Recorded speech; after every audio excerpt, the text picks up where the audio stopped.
वैसे तो आज के समय में कोरोना को हर कोई जानता है। ये वायरस बार बार अपना रूप बदलकर सामने आता है। आखिरकार वायरसों की कोई उम्र होती है क्या? क्या ये कभी मरते हैं? ये कैसे पैदा होते हैं? कहाँ होती है इनकी उत्पत्ति? बैक्टीरिया पहले आया या वायरस, या फिर कोशिकाएं? चलिए जानते हैं वायरस की उम्र। तो आप देख रहे हैं adventure ice point YouTube channel. ऐसी ही रोचक और अनोखी वीडियोज के लिए इस चैनल को सब्सक्राइब कर सकते हैं। वैज्ञानिकों के अनुसार वायरस इंसानों से पहले धरती पर आए थे। ये बात करीब 350 करोड़ साल पुरानी है। असल में वायरस ना जिंदा हैं, ना ही मरे हुए। आप कह सकते हैं कि ये अमर हैं। इनका जेनेटिक मटेरियल हमारे अपने डीएनए में शामिल है। इंसान के जीनोम का 10% हिस्सा वायरस के जेनेटिक मटेरियल से बनता है।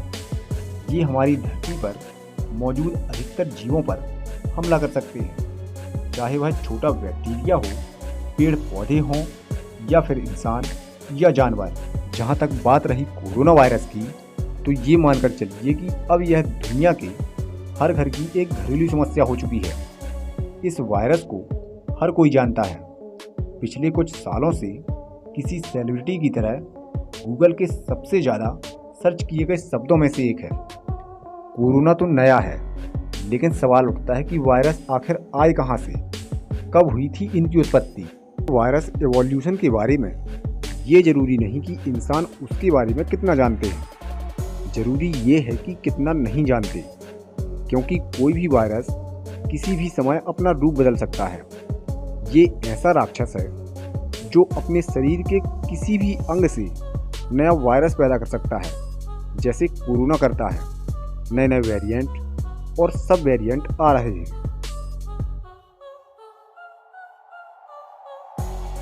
किसी वायरस के चारों तरफ एक प्रोटीन की लेयर होती है, जिसे कोशिका से लिपिड चुराना होता है। इस होस्ट कोशिका के शरीर से लिपिड लेकर वायरस उसी के ऊपर खुद का नया क्लोन बना लेता है, या तो एक जैसा या फिर नई ताकत वाला नया वेरिएंट। वायरस के जन्म की 3 कहानियां मौजूद हैं: virus first hypothesis, the regression hypothesis और द एस्केल्ड जीन्स हाइपोथेसिस।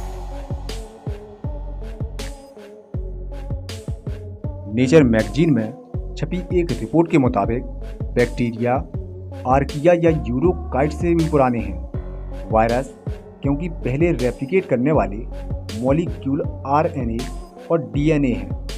ज़्यादातर वायरस आरएनए के बने होते हैं। इसका मतलब ये है कि किसी भी बैक्टीरिया या कोशिका वाले जीवों से पहले वायरस आए थे। अब जब ना ये जीवित हैं, ना मरते हैं, तो इनकी उम्र का तो सवाल ही नहीं उठता।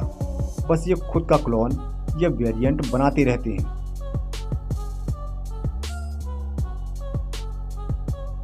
वायरस का आम व्यवहार खुद का क्लोन या वेरिएंट बनाने के लिए संक्रमण को फैलाना है।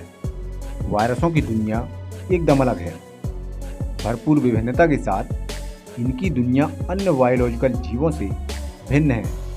जैसे पोलियो वायरस, इसमें आरएनए जीनोम होता है, वहीं हर्पीस वायरस में डीएनए जीनोम होता है। जब इतने प्रकार के वायरस हैं, तो इनमें कॉमन क्या है?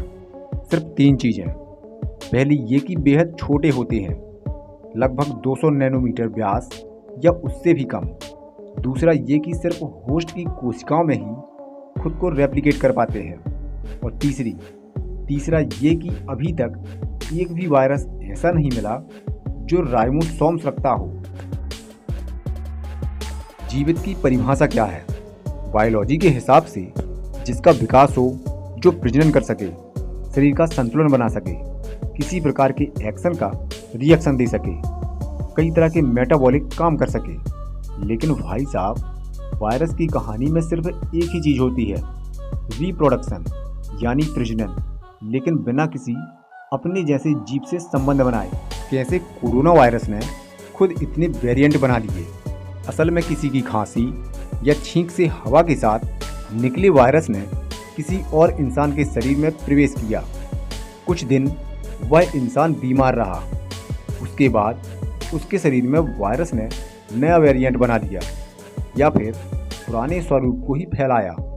इसलिए हर साल इन्फ्लुएंजा की वैक्सीन को अपडेट किया जाता है, क्योंकि उसका वायरस भी हर साल बदल जाता है या खुद को वैक्सीन से बचने लायक बना लेता है। वायरस किसी तरह का मेटाबॉलिक प्रोसेस नहीं करते जैसे हम इंसान करते हैं।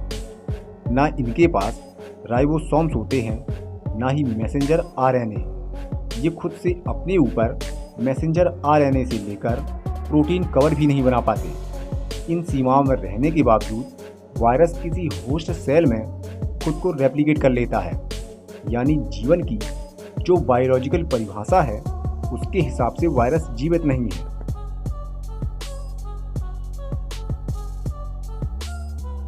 वायरस किसी होस्ट सेल में ही रेप्लिकेट करता है, इसलिए उसी वायरस को पेरेंटल वायरस यानी वायरियन कहा जाता है। यही वायरस अपने कई स्वरूपों को पैदा करता है, जो बनावट और आकार आकृति में एकदम वैसे ही होते हैं। यानी जो नए वायरस पैदा होते हैं वो अपने पेरेंटल वायरस से मिलते जुलते ही रहते हैं।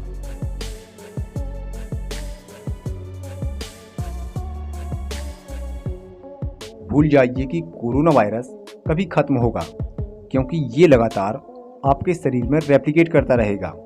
इसके नए नए वेरिएंट आते रहेंगे, आपको संक्रमित करते रहेंगे। इसकी वैक्सीन अपडेट होती रहेगी, आपको बूस्टर पर बूस्टर डोज लगवाने पड़ेंगे, या फिर जैसी वैक्सीन आपको लगी है उसी तरह की कोई नई अपडेटेड वैक्सीन लगानी पड़े। तो यदि आपने अब तक हमारे चैनल को सब्सक्राइब नहीं किया है तो चैनल को सब्सक्राइब, वीडियो को लाइक ज़रूर करें और बाद में उस घंटी को भी ज़रूर दबाएं।